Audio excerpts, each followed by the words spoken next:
NCP ও এলডিপিকে নিয়ে 10 দলীয় জোট জামায়াতের আধিপত্যবাদী শক্তি থেকে বাঁচতে সিদ্ধান্ত জানালেন নাহিদ। যোগ না দেওয়ার ঘোষণা সাবেক উপদেষ্টা মাহফুজের।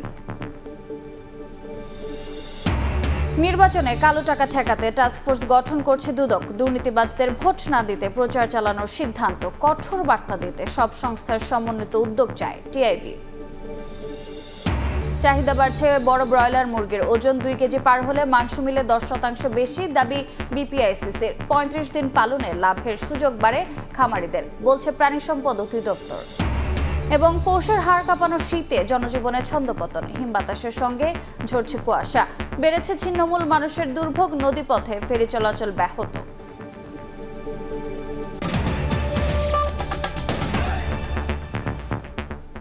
সকালের সময় সঙ্গে আছে আমি রোজা চৌধুরী। জামাতে ইসলামের নেতৃত্বাধীন জোটে যুক্ত হলো এনসিপি ও এলডিপি। 10 দলীয় এই জোটের আসন বন্টন প্রায় চূড়ান্ত। রোববার বিকেলে সংবাদ সম্মেলনে জামাত আমির জানান, অতীতের মতো ভোটাধিকার হরণের চেষ্টা হলে সহ্য করা হবে না। এদিকে আধিপত্যবাদী শক্তি থেকে বাঁচতে জামাতের সঙ্গে এনসিপি জোট করেছে বলে জানিয়েছেন দলটির আহ্বায়ক নাহিদ ইসলাম। এনসিপিতে যোগ না দেওয়ার ঘোষণা দিয়েছেন সাবেক উপদেষ্টা মাহফুজ আলম। একটি কঠিন বাঁকে নির্বাচন সামনে রেখে জামায়াত ইসলামের নেতৃত্বাধীন জোট সম্প্রসারণ নিয়ে কদিন ধরেই চলছে আলোচনা। আনুষ্ঠানিকভাবে জানাতে রোববার বিকেলে জাতীয় প্রেস ক্লাবে জরুরি সংবাদ সম্মেলনে হাজির হন 8 দলের শীর্ষ নেতারা। সঙ্গে ছিলেন এলডিপি সভাপতি অলি আহমদ। নেতৃত্বে এলডিপি জল্পনা কল্পনার সমাপ্তি টেনে এনসিপি ও এলডিপিকে নিয়ে 10 দলীয় নির্বাচনী জোটের ঘোষণা দেন জামায়াত আমির। জানান, আসন সমঝোতার ভিত্তিতে 300 আসনেই নির্বাচনে অংশ নেবেন জোটের একক প্রার্থীরা। তবে কোন দল কতটি আসন পাচ্ছে তা এখনো চূড়ান্ত হয়নি। 8টি দল একসাথে আমরা কাজ করে আসছিলাম, তার সাথে আজকে আরো 2টি দল আমাদের সাথে সম্পৃক্ত হয়েছেন, এলডিপি এবং এনসিপি। আমাদের আসন সমঝোতা অলমোস্ট কমপ্লিট।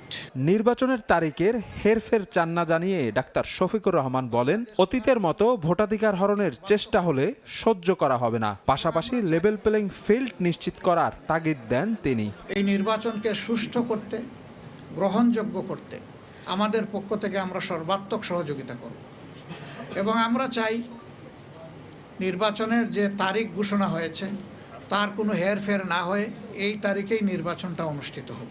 আমরা আশা করছি সরকার একটা সুষ্ঠু নির্বাচনের জন্য তাদের যে করণীয়, নির্বাচন কমিশন এবং সরকার সেই দায়িত্ব তারা পালন করবেন।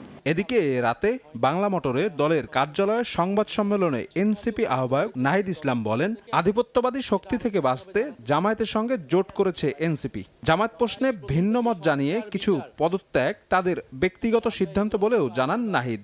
আধিপত্যবাদী কোনো শক্তি আমাদের এই গণঅভ্যুত্থান পরবর্তী অগ্রযাত্রাকে ঠেকাতে না পারে, সেজন্য আমাদের বৃহত্তর ঐক্য প্রয়োজন। সেই তাগিদ থেকেই জাতীয় নাগরিক পার্টি এনসিপি এবং এই সমমনা 8 দলের সাথে আমরা একত্রে নির্বাচনে অংশগ্রহণ করব বলে আমরা সিদ্ধান্ত নিয়েছি। এর আগে জামায়াতের সঙ্গে জোট ইস্যুতে ভিন্নমত প্রকাশ করে এনসিপিকে চিঠি দেন 30 নেতা। পদত্যাগের ঘোষণা দেন ডাক্তার তাসনিম জারা ও তাসনুবা জাবিন। এদিকে এনসিপিতে যোগ না দেওয়ার ঘোষণা দিয়েছেন সাবেক উপদেষ্টা মাহফুজ আলম। সন্ধ্যায় ফেসবুক পোস্টে তিনি জানান, জামায়াত এনসিপি জোটের প্রার্থী হওয়ার চেয়ে দীর্ঘমেয়াদী অবস্থান ধরে রাখা বেশি গুরুত্বপূর্ণ। শফিক মুন্সি, সময় সংবাদ, ঢাকা। নির্বাচনে কালো টাকার ছড়াছড়ি ঠেকাতে এবং প্রার্থীদের হলফনামায় নজর রাখতে মাঠে নামছে দুদক। এই লক্ষ্যে টাস্কফোর্স কমিটি গঠন করছে সংস্থাটি। পাশাপাশি দুর্নীতিবাজদের ভোট না দিতে চালানো হবে প্রচারণা।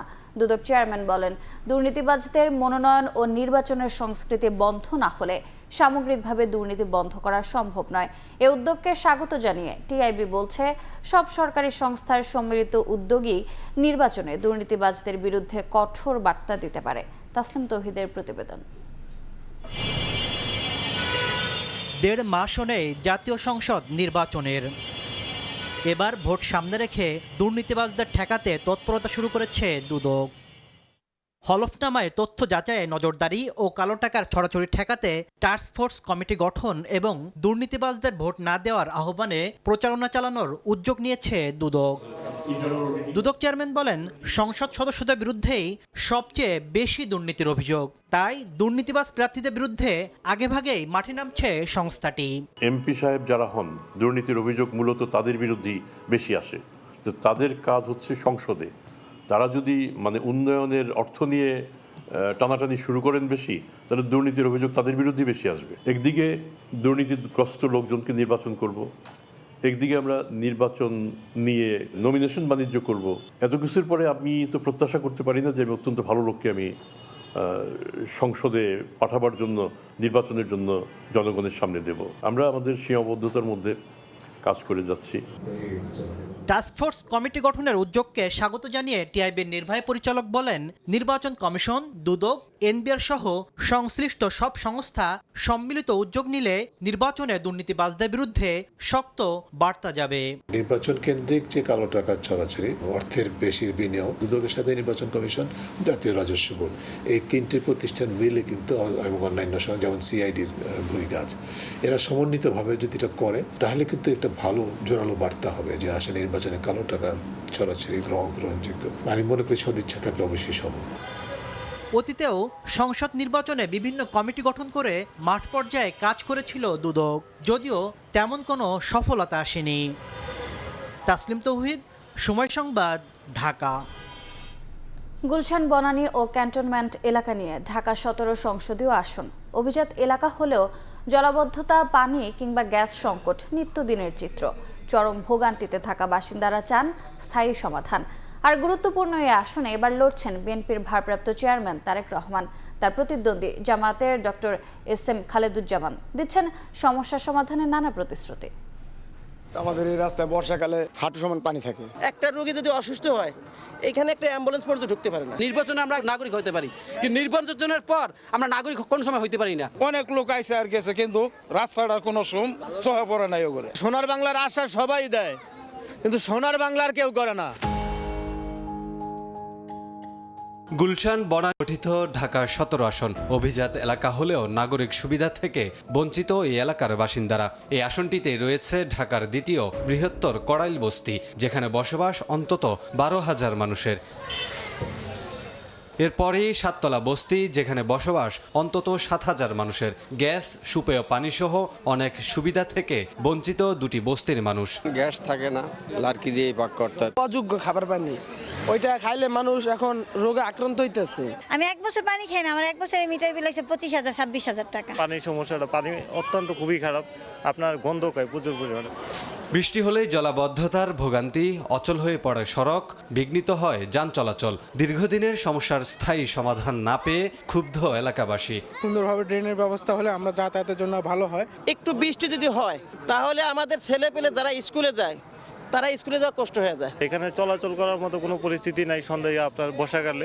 রাস্তাঘাট ভালো না, ওই যে পাশের রাস্তাটা একেবারে বৃষ্টি হলে ওতে যাওয়া যায় না। কোয়ার্টারবাসী প্রত্যাশা জানাতো রাস্তাটা যাতে আমাদের সুন্দরভাবে হাসপাতাল থেকে এইটুকু তারা নিজ দায়িত্ব করে দেয়। গুরুত্বপূর্ণ এই আসনটিতে এবার প্রতিদ্বন্দ্বিতা করবেন বিএনপির ভারপ্রাপ্ত চেয়ারম্যান তারেক রহমান। তার প্রতিপক্ষ জামায়াতে ইসলামের ডক্টর এস.এম. খালেদুজ্জামান।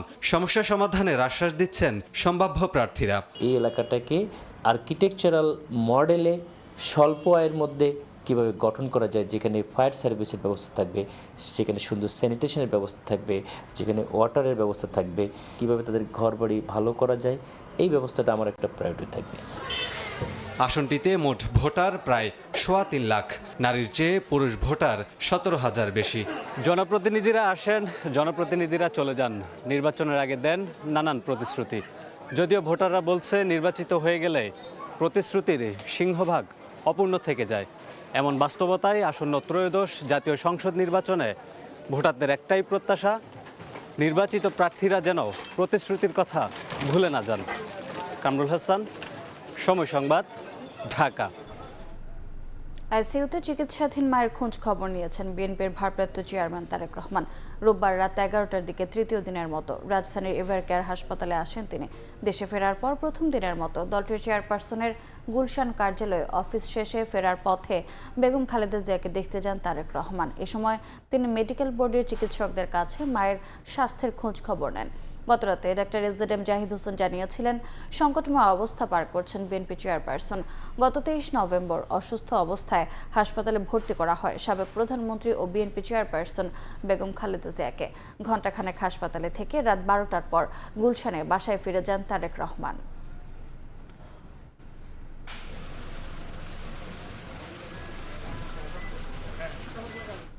সকালের সময় আরও থাকছে।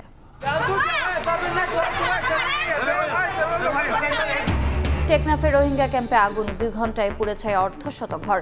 বিস্ফোরণ থেকে সূত্রপাত ধারণা কিশোরগঞ্জে আগুনে পুড়ল 3টি দোকান, নেভাতে গিয়ে দগ্ধ কিশোর।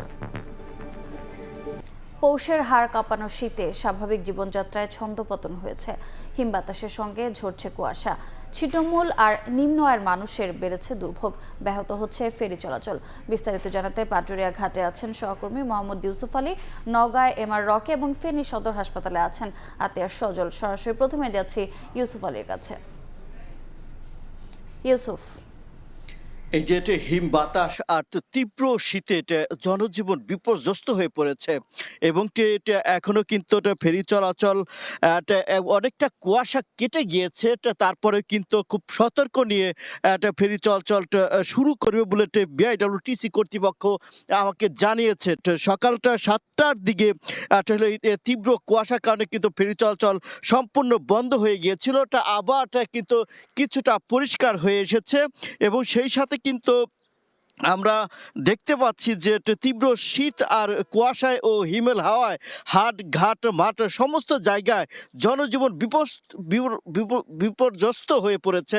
সকাল থেকে এখন পর্যন্ত সূর্যের দেখা মিলে নাই, কয়েকদিন ধরে কিন্তু আসলে সারা দিনেও সূর্যের দেখা মিলছে না জেলা শহরটা আশপাশের জেলায়। তীব্র কুয়াশা ও শীতের ভিতরে ফেরি ও লঞ্চ সকল প্রকার নৌযান চলাচল বন্ধ ঘোষণা করেছে বিআইডব্লিউটিসি কর্তৃপক্ষ। সারাদিন সূর্যের দেখা না মিলায় কৃষক থেকে শুরু করে মাঠে ঘাটে হাটে কোনো মানুষকে কিন্তু তেমনটা বের হতে দেখা যাচ্ছে না। এতে অর্থনীতির চাঞ্চল্য স্থবির হয়ে পড়ছে। খেটে খাওয়াটা মানুষগুলো কাজ হারিয়ে অর্ধ হারে দিন কাটাচ্ছেন। তীব্র শীত থাকলেও নিম্ন আয়ের মানুষগুলো শীত বস্ত্রের অভাবে কষ্ট করছেন। এদিকে পাটুরিয়া, দৌলতদিয়া, আরিচা, কাজিরহাট ও ধাওয়াপাড়া নাজিরগঞ্জ রোডেও কিন্তু এটা দফায় দফায় ফেরি বন্ধ হচ্ছে, আবার চালু হচ্ছে, কিন্তু বিআইডব্লিউটিসি কর্তৃপক্ষ এটা সতর্ক নিয়ে ফেরি চলাচল স্বাভাবিক রাখার চেষ্টা করছে, অর্থাৎ চরমভাবে ব্যাহত হচ্ছে। এই মুহূর্তে শীতের বিস্তারিত খবর নিয়ে কথা বলবেন এমআর রকি, নওগাঁ থেকে। ধন্যবাদ ইউসুফ। শীতের চিরচেনা সেই প্রকৃত রূপ এবং তার যে প্রকৃত দাপট এই মুহূর্তে এই জনপদের মানুষ অনুভব করছে, দেখছে। আসলে চলতি সপ্তাহ জুড়ে কিন্তু শীতের এই যে ধরন প্রকৃতি ক্রমান্বয়ে কিন্তু চেঞ্জ হচ্ছিল, পরিবর্তন হচ্ছিল এবং আমরা লক্ষ্য করেছি এই সপ্তাহে এসে একেবারে কিন্তু তীব্র থেকে আরো তীব্রতর পর্যায়ে কিন্তু এই মুহূর্তে ঠেকেছে। গতকালকে সারাদিন কিন্তু সূর্যের দেখা মেলেনি, ঘন কুয়াশায় পথঘাট ঢেকেছিল। আজকে ঠিক একই অবস্থা, কুয়াশার দাপট কিছুটা কম রয়েছে, কিন্তু হাড় কাঁপানো যে শীতের দাপট, হিমালয় থেকে ধেয়ে আসা যে কনকনে ঠান্ডা, এই ঠান্ডা কিন্তু এই জনপদের উপর দিয়ে এই মুহূর্তে বয়ে যাওয়ার কারণে বড় ধরনের একটা প্রভাব পড়েছে জনজীবন। আমরা সকালে এই কাজের সন্ধানে যারা বের হয়েছে দেখছি যে তারা কিন্তু কাজ করতে পারছে না এবং অনেকটাই বেকায়দা রয়েছে এবং এক ধরনের কিন্তু নেতিবাচক প্রভাব পুরো প্রাণ প্রকৃতির উপর আমরা লক্ষ্য করছি। ছন্দপতন হয়েছে জীবনযাত্রা এবং এই এলাকায় এই মুহূর্তে কিন্তু বড় চাষের কিছুটা প্রস্তুত নেওয়ার জন্য মাঠে ঘাটে কিন্তু চাষিদের একটা উপস্থিতি থাকে। হঠাৎ এরকম তাপমাত্রা নিচে নেমে যাওয়ার কারণে তারা কিন্তু এই মুহূর্তে চাষাবাদে নামতে পারছে না।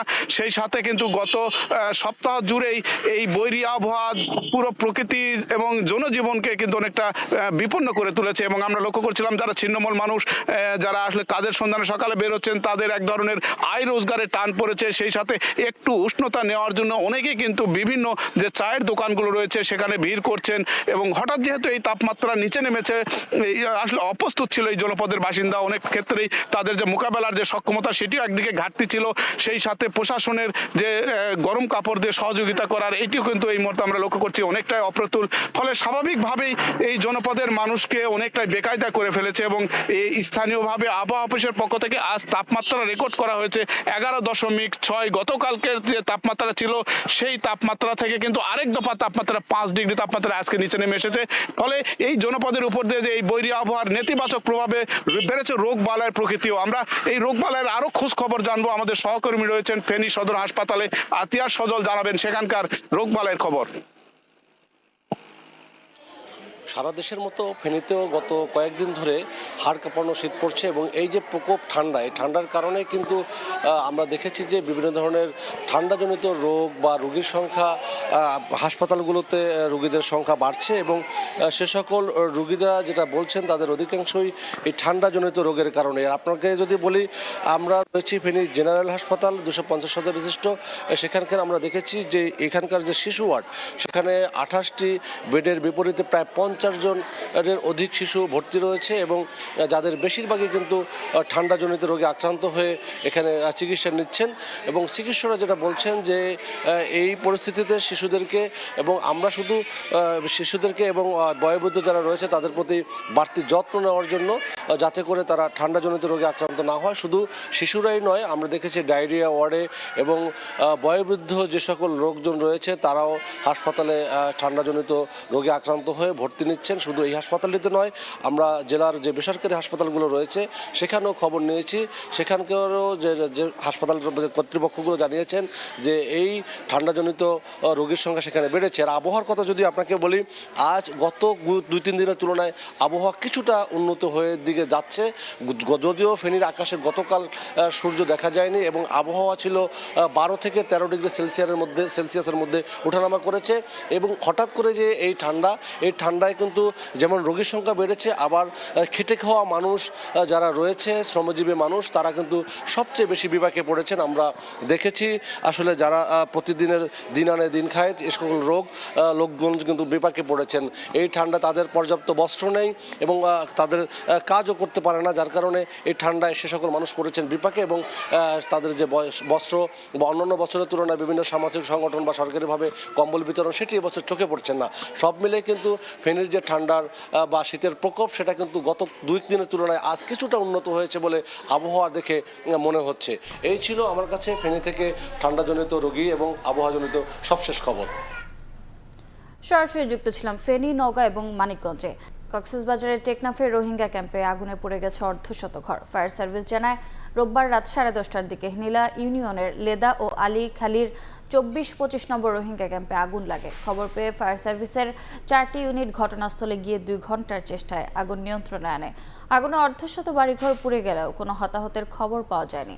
আগুন লাগার কারণ এবং ক্ষয়ক্ষতির পরিমাণ তদন্ত সাপেক্ষে জানা যাবে। ক্যাম্পের এক বাসিন্দার ঘরে ফোনের চার্জার বিস্ফোরণ থেকে আগুনের সূত্রপাত বলে ধারণা রোহিঙ্গাদের। কিশোরগঞ্জে আগুনে পুড়ল 3টি দোকান, গুরুতর দগ্ধ হয়েছে এক কিশোর। ফায়ার সার্ভিস জানায়, রোববার সন্ধ্যায় ইটনার জয়সিদ্ধি বাজারের হাসান মিয়ার সারের দোকানে আগুন লাগে। মুহূর্তে ছড়িয়ে পড়ে পাশের 2টি দোকানে। খবর পেয়ে ফায়ার সার্ভিসের 2টি ইউনিট ঘটনাস্থলে পৌঁছে আগুন নিয়ন্ত্রণে আনে। তবে এর আগেই 3টি দোকান সম্পূর্ণ পুড়ে যায়। এদিকে আগুন নেভাতে গিয়ে দগ্ধ হয় অয়ন নামে এক কিশোর। আশঙ্কাজনক অবস্থায় তাকে ইটনা উপজেলা স্বাস্থ্য কমপ্লেক্সে নেওয়া হলে ঢাকায় বার্ন ইনস্টিটিউটে পাঠানো হয়। ফুটপাতে পিঠা বিক্রেতা এক নারীর নামে আয়কর রিটার্ন দাখিলে কর কমিশনার কার্যালয় থেকে চিঠি দেওয়া হয়েছে। এ নিয়ে তীব্র সমালোচনার সৃষ্টি হয়েছে। সম্প্রতি প্রতিপক্ষকে ঘায়েলে জাতীয় পরিচয়পত্র ব্যবহার করে ইডিন সার্টিফিকেট খুলে একে অপরকে হয়রানি, জরিমানা, অপদস্থের মুখোমুখি করা হচ্ছে বলে অভিযোগ উঠেছে। হয়রানির অভিযোগ পেলে ব্যবস্থা নেওয়ার হুঁশিয়ারি কর কমিশনের। অপূর্ব রিপোর্ট। বরিশালের কাশীপুরে খুপড়ি ঘরে বসবাস করেন হতদরিদ্র পিঠা বিক্রেতা তন্নি সুমন দম্পতি। গত 10 ডিসেম্বর কর কমিশনার কার্যালয়ের এক নোটিশে তাদের রাজ্যের দুশ্চিন্তা ভর করেছে, কেননা 22 দিনের মধ্যে আয়কর রিটার্ন দাখিল করতে হবে, অথচ তারা জানেনই না আয়কর রিটার্ন কি। বলছেন, সড়কের পাশে 5-10 টাকার পিঠা বিক্রি করে কোনো মতে পেট চালানোই দায় যেখানে, সেখানে আয়কর রিটার্ন সম্পর্কে ধারণাই নেই তাদের। তোমার নামে তো আয়কর চিঠি আইছে, এটা তোমার ইনকাম বেশি। আমি কইছি যে তাহলে এটার কি করতে হবে, এটার পিছনে টাকা যাইবে, আর কি করবে, আর কিছু হইবে না। আমি তেমন তো আমার ইনকাম নাই। কিভাবে আইছে আমার নামে এটার দাবি চাই আমি, মানে আইনগত ব্যবস্থা চাই। খোঁজ নিয়ে জানা গেছে, এমন পরিস্থিতির শিকার হয়েছেন ওই এলাকার অন্তত আরও 10 জন, যাদের করযোগ্য আয় নেই বা কখনো টিআইএন সনদ প্রয়োজন হয়নি। অভিযোগ, তাদের বিপদে ফেলতেই কি এমন কাজ হয়েছে, নাকি এর পেছনে কোনো ভিন্ন উদ্দেশ্য? প্রশাসনের অনুসন্ধানের দাবি জানান স্থানীয়রা। প্রয়োজনীয় পোশাক আশাক যার সেই পোশাক আশাক ওদের নাই, ওরা আয়কর দেবে কিভাবে? পিঠা বিক্রি করে তো সেটা দেওয়া সম্ভব না। যদি আয় করার মতো তো থাকতো, কোনো রোজগার থাকতো, তাহলে তো রাস্তা দিয়ে ফিরে গেছে না। জাতীয় রাজস্ব বোর্ডের তথ্যে কোনো ব্যক্তি বছরে 3 লাখ টাকার বেশি আয় করলে তিনি করযোগ্য গণ্য হন। ক্ষেত্রবিশেষ তখন সরকারকে নির্দিষ্ট পরিমাণ আয়কর দিতে হয়। তার জন্য আগে জাতীয় পরিচয়পত্রের নম্বর দিয়ে একটি টিআইএন সনদ খুলতে হয়। তবে টিআইএন থাকলেও করযোগ্য আয় থাকুক বা না থাকুক রিটার্ন দাখিলা বাধ্যতামূলক। ব্যত্যয় হলে জরিমানা কিংবা জেল দণ্ডের মুখোমুখি হতে পারে। বরিশালের কর কমিশন বলছে সরকারের নানা সেবা প্রত্যাশীরা ইটিন সার্টিফিকেট নিচ্ছে, তবে হয়রানির কোনো অভিযোগ পেলে আইনানুগ ব্যবস্থা নেওয়া হবে। যাদের ইটিএন আছে কিন্তু রিটার্ন দাখিল করছেন না, তাদেরকে রিটার্ন দাখিলের জন্য আমরা পর্যায়ক্রমে নোটিশ পাঠাচ্ছি। তো এই নোটিশগুলো যাদের ইটিএন ধারীদের কাছে এই নোটিশগুলো যাচ্ছে, তো এর মধ্যে অনেকে হয়তো নিজেরাও জানেন না যে তাদের ইটিএনটা কীভাবে খোলা হয়েছে, এই কারণে তাদের মধ্যে একটু প্রতিক্রিয়া আসতেছে। কিন্তু একজন করদাতা ইটিএন ধারী একজন করদাতার রিটার্ন দাখিল করা বাধ্যতামূলক।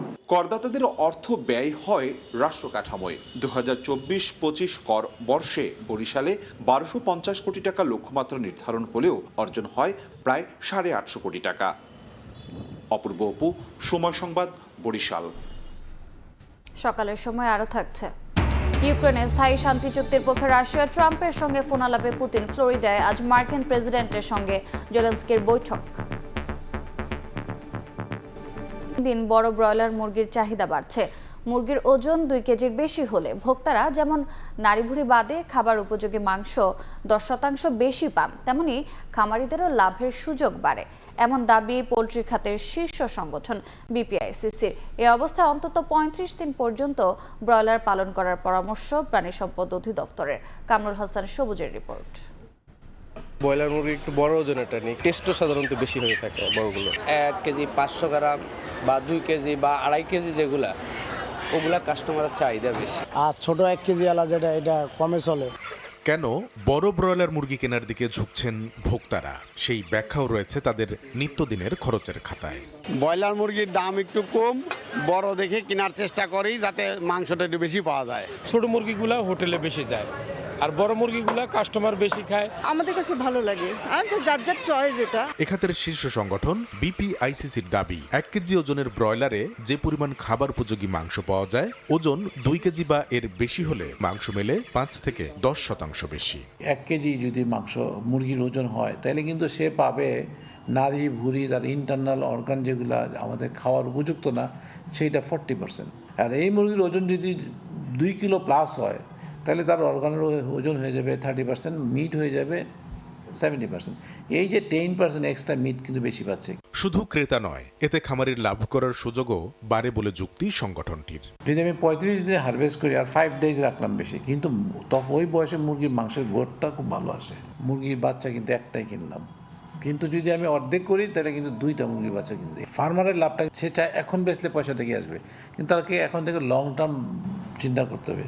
বেশি ওজনের ব্রয়লারে যেমন খাবার উপযোগী মাংস বেশি পান ক্রেতারা, তেমনি বাড়ে স্বাদ ও পুষ্টিগুণ, বলছেন পোল্ট্রি খাত বিশেষজ্ঞরা। আমরা যদি বেশি ওজনের ব্রয়লার পালি, তার মাসেলের যে ফাইবারগুলো আছে, ফাইবারগুলো ডেভেলপ ভালো হবে, মায়োগ্লোবিন যোগ হয়, কানেকটিভ টিস্যু ডেভেলপ করে, এবং এগুলো কিন্তু আপনার ফ্লেভার এবং কালার দুটোতে কিন্তু ভূমিকা রাখে। দেশে একটা সময় কেজি ওজনের ব্রয়লারই বেশি বিক্রি হতো, বর্তমানে কিছুটা বাড়লেও 2 কেজি পার হচ্ছে কমই। এই অবস্থায় লাভজনক বিবেচনায় অন্তত 35 দিন ব্রয়লার পালনে খামারিদের পরামর্শ দিচ্ছে প্রাণী সম্পদ অধিদপ্তর।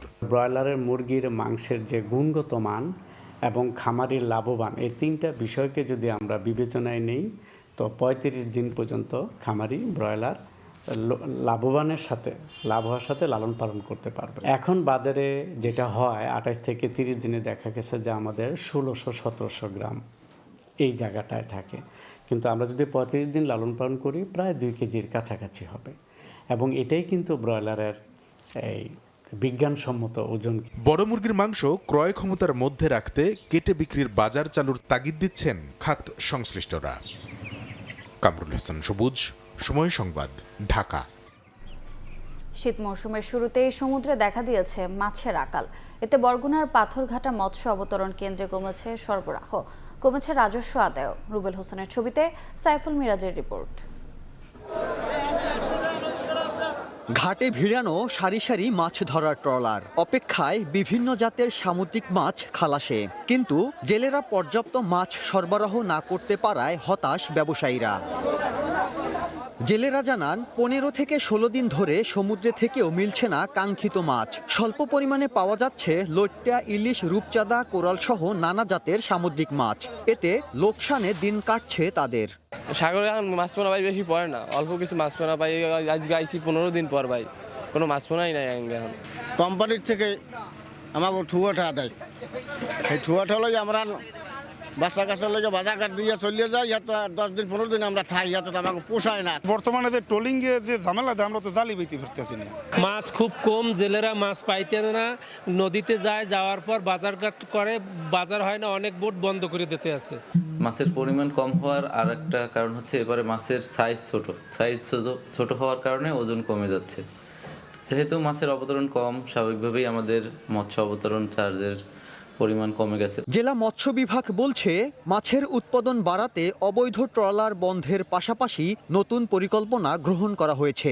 পাথরঘাটা যে গত বছর যে মাছ লেনদেন হতে সেই তুলনায় নাকি তুলনামূলকভাবে অনেক কম, এবং আমাদের মন্ত্রণালয় এবং আমরা এই বিষয়ে কি উদ্যোগ গ্রহণ করে যায়, নিশ্চয়ই আমরা সেভাবে কাজ করব যাতে সমুদ্রে মাছের উৎপাদন বৃদ্ধি পায়। ট্রলিং সম্পূর্ণ অবৈধ, আমরা এই বিষয়ে জোরালো অভিযান চালাচ্ছি। মৎস্য অবতরণ কেন্দ্রের তথ্য অনুযায়ী চলতি মাসের 20 তারিখ পর্যন্ত মাছ বিক্রি হয়েছে 360 মেট্রিক টন, যার মধ্যে মাত্র 101 মেট্রিক টন ইলিশ ছিল। আর রাজস্ব আদায় হয়েছে 12,60,000 টাকা। সাইফুল মিরাজ, সময় সংবাদ, বরগুনা। বর্ষপণ্য হিসেবে স্বীকৃত পাওয়ার বছরেই রফতানি আয় কমেছে আসবাবপত্র শিল্পে।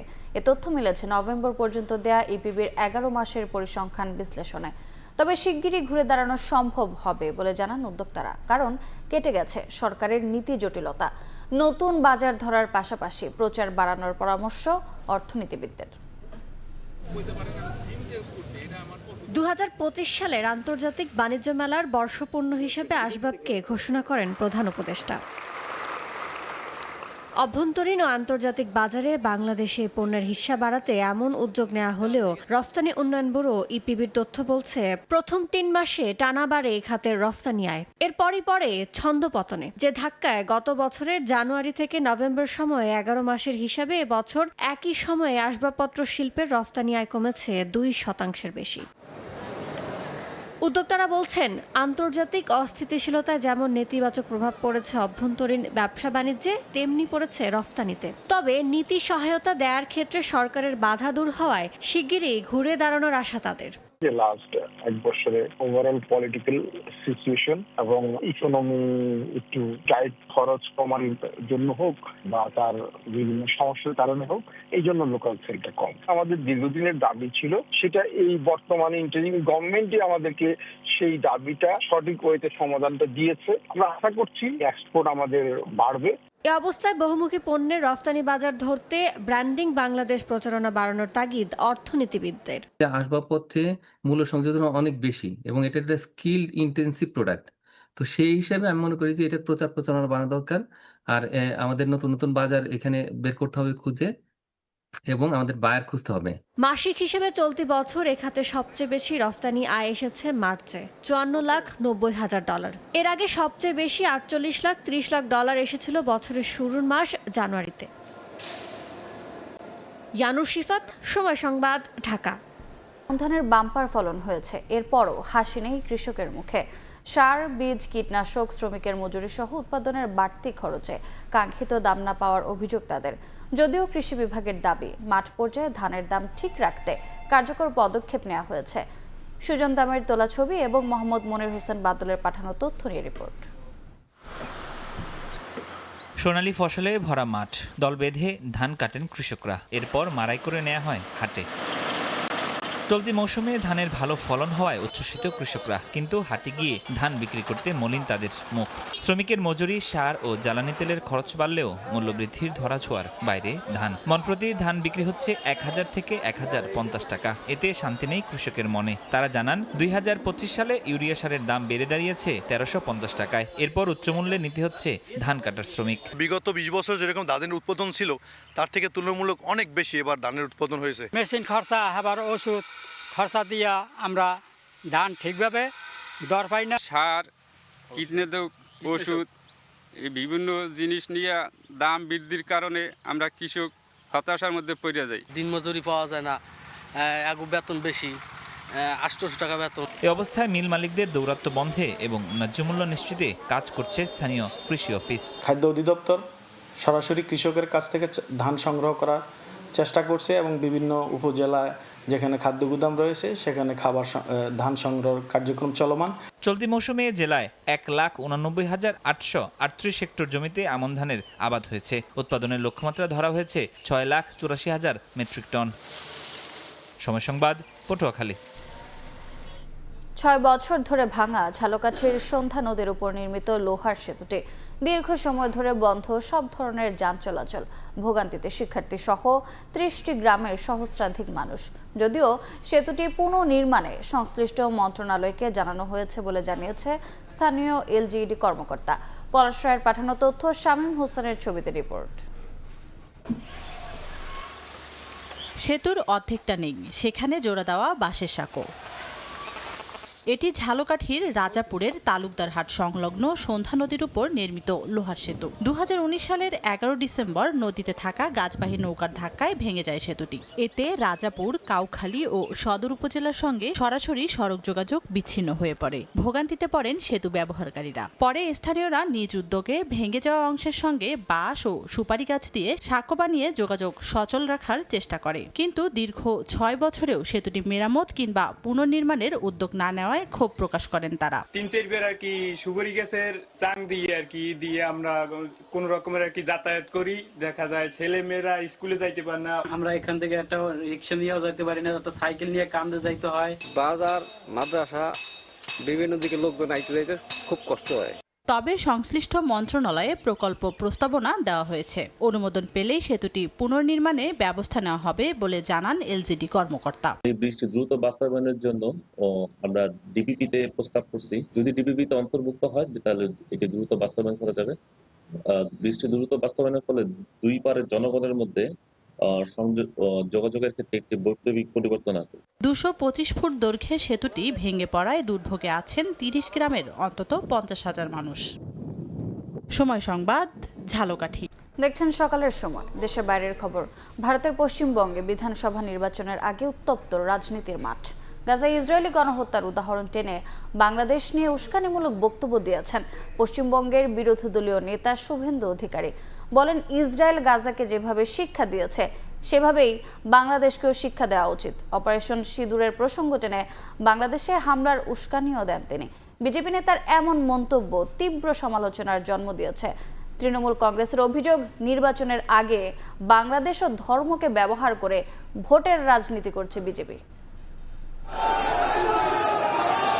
বাংলাদেশ নিয়ে একের পর এক উস্কানিমূলক মন্তব্য করে চলেছেন ভারতের বিজেপি নেতারা। এবার কোনো ধরনের রাখঢাক না রেখেই বাংলাদেশ প্রসঙ্গে গাজায় চলমান ইসরায়েলি গণহত্যার উদাহরণ টেনে এনেছেন পশ্চিমবঙ্গের বিধানসভার বিরোধী দলীয় নেতা শুভেন্দু অধিকারী। কলকাতায় বাংলাদেশ উপ হাই কমিশন ঘেরাও কর্মসূচিতে তিনি বলেন, ইসরায়েল গাজাকে যেভাবে শিক্ষা দিয়েছে সেভাবেই বাংলাদেশকেও শিক্ষা দেওয়া উচিত। অপারেশন সিঁদুরের প্রসঙ্গ টেনে বাংলাদেশে হামলার উস্কানিও দেন এই বিজেপি নেতা। এই লোকদের একটা শিক্ষা দেওয়া উচিত।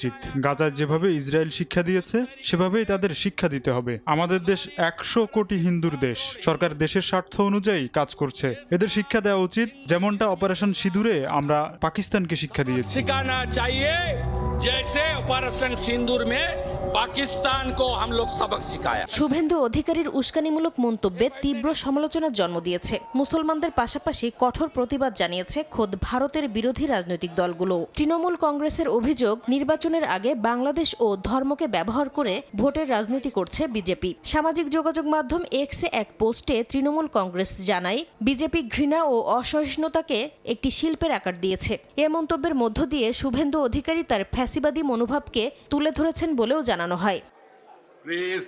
বিজেপি নেতার এমন মন্তব্যের পরও কোনো এফআইআর, মামলা বা গ্রেপ্তার না হওয়ায় হতাশা প্রকাশ করেন কংগ্রেস নেতা কপিল সিবাল। শুভেন্দুর বক্তব্যের নিন্দা জানিয়ে সামাজিক যোগাযোগ মাধ্যম এক্সে এক পোস্টে বাংলায় বিভাজন ও শাসনের নোংরা রাজনীতি কাজ করবে না বলেও জানান তৃণমূলের সাংসদ সাগরিকা ঘোষ। নাসরিন রুমি, সময় সংবাদ। ইউক্রেনের যুদ্ধের ভবিষ্যৎ নিয়ে গুরুত্বপূর্ণ কূটনৈতিক তৎপরতার ঠিক আগে রাশিয়ার প্রেসিডেন্ট ভ্লাদিমির পুতিনের সঙ্গে ফোনে কথা বলেছেন মার্কিন প্রেসিডেন্ট ডোনাল্ড ট্রাম্প। ফোনালাপকে অত্যন্ত ফলপ্রসূ বলে উল্লেখ করেছেন মার্কিন প্রেসিডেন্ট। মস্কো বলছে দুই নেতা অস্থায়ী যুদ্ধবিরতির বদলে স্থায়ী শান্তি চুক্তির পক্ষে একমত হয়েছেন। এদিকে রোববার ফ্লোরিডায় ভলোদিমির জেলেনস্কির সঙ্গে বৈঠকে বসছেন ট্রাম্প। স্থানীয় সময় রোববার ইউক্রেনের প্রেসিডেন্ট ভলোদিমির জেলেনস্কির সঙ্গে নির্ধারিত বৈঠকের কয়েক ঘন্টা আগে রুশ প্রেসিডেন্ট ভ্লাদিমির পুতিনের সঙ্গে ফোনালাপ করেন মার্কিন প্রেসিডেন্ট ডোনাল্ড ট্রাম্প। ফোনালাপকে কেন্দ্র করে নিজের সামাজিক যোগাযোগ মাধ্যম ট্রুথ সোশ্যালে ট্রাম্প বলেন, পুতিনের সঙ্গে তার আলোচনা ফলপ্রসূ ছিল।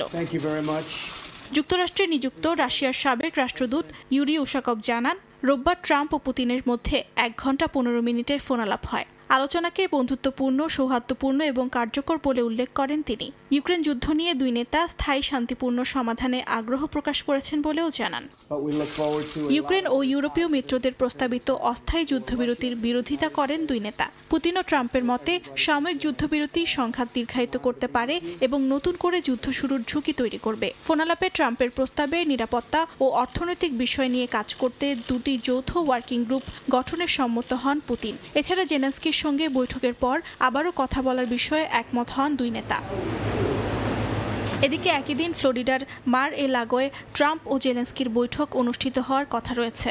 বৈঠকে সাংবাদিকদের উপস্থিত থাকার অনুমতিও দেওয়া হয়েছে। ব্রিটিশ সংবাদ মাধ্যম বিবিসি ও আল জাজিরা জানায়, স্থানীয় সময় দুপুরে বৈঠক শুরু হওয়ার কথা।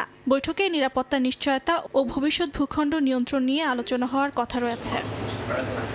এর আগে অস্থায়ী যুদ্ধবিরতির আগে একটি শান্তি কাঠামো চুক্তির কথা বলেছিলেন জেলেনস্কি। তিনি নতুন 20 দফা শান্তি প্রস্তাবও উপস্থাপন করেন, যা মস্কো সরাসরি প্রত্যাখ্যান করে। রুশ প্রেসিডেন্ট বলেন, পশ্চিমা কিছু দেশ কিয়েভকে নিরাপত্তা নিশ্চয়তা ও অর্থনৈতিক পুনর্গঠনের বাস্তবসম্মত প্রস্তাব দিচ্ছে, তবে ইউক্রেন শান্তিপূর্ণ সমাধানে এগিয়ে আসছে না। পুতিন হুঁশিয়ারি দেন, রাজনৈতিক সমাধান না হলে রাশিয়া সামরিক পথেই লক্ষ্য পূরণ করবে।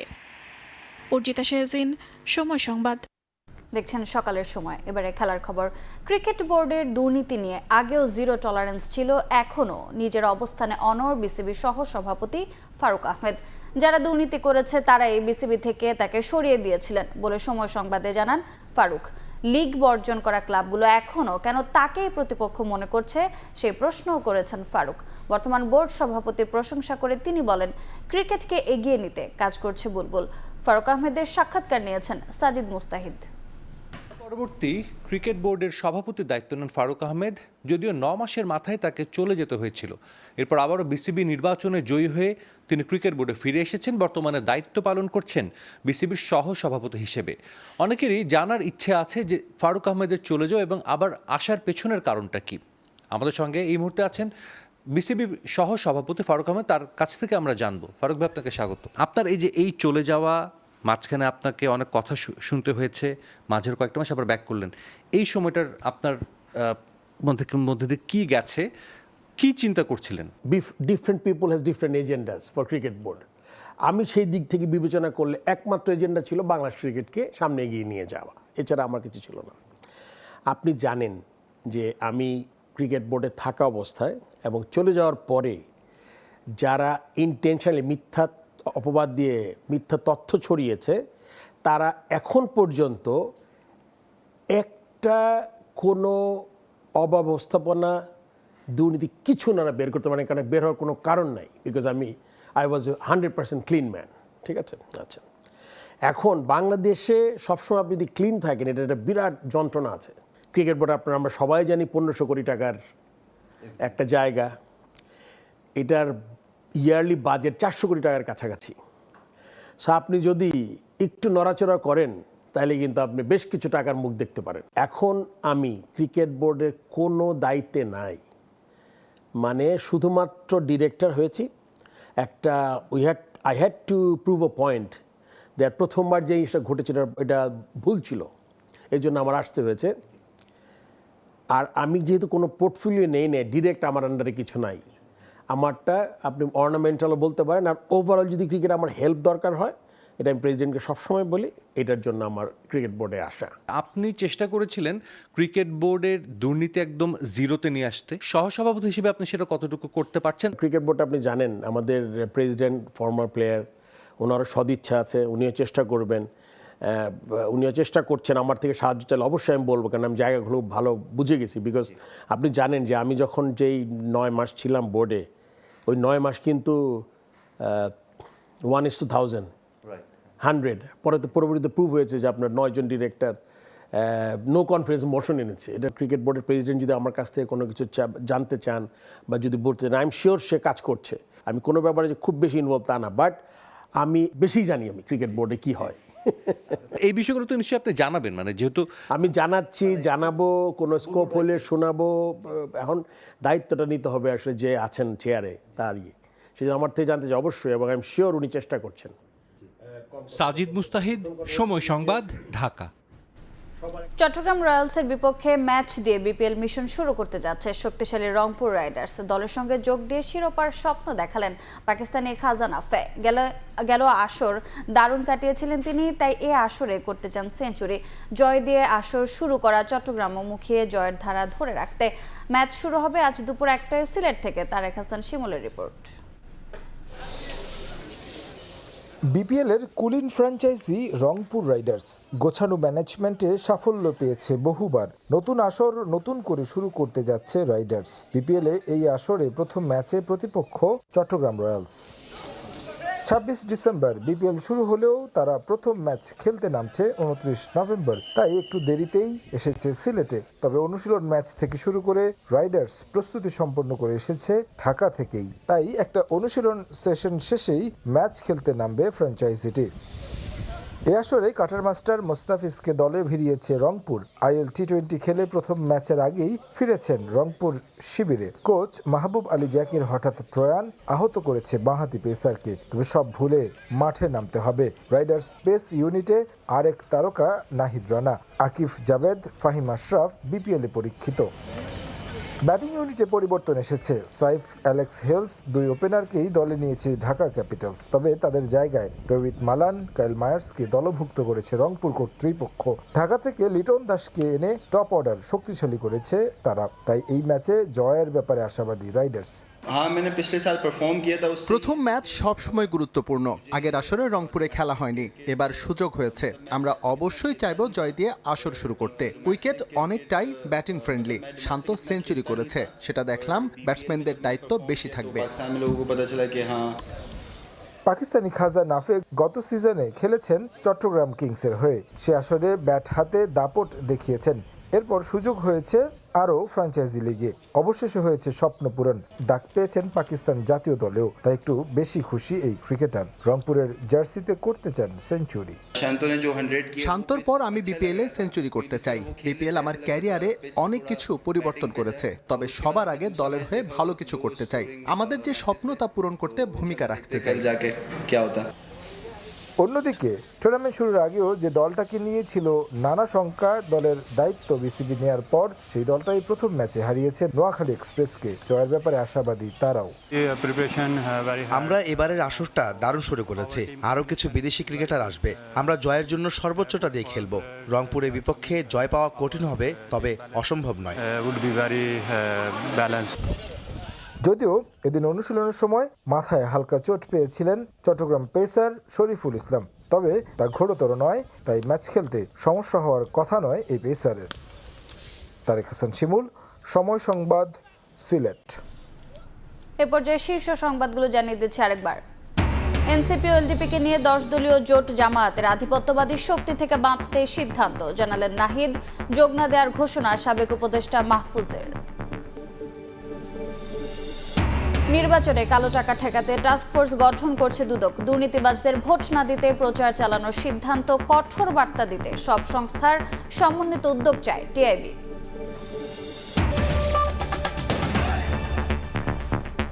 এ ছিল সকালের সময়। আন্তর্জাতিক সময় নিয়ে সঙ্গে থাকবেন সাদেক হাসান ইমন। ধন্যবাদ রোজা। আন্তর্জাতিক সময় নিয়ে আসছি কিছুক্ষণ পর, সঙ্গে থাকুন সময়ের।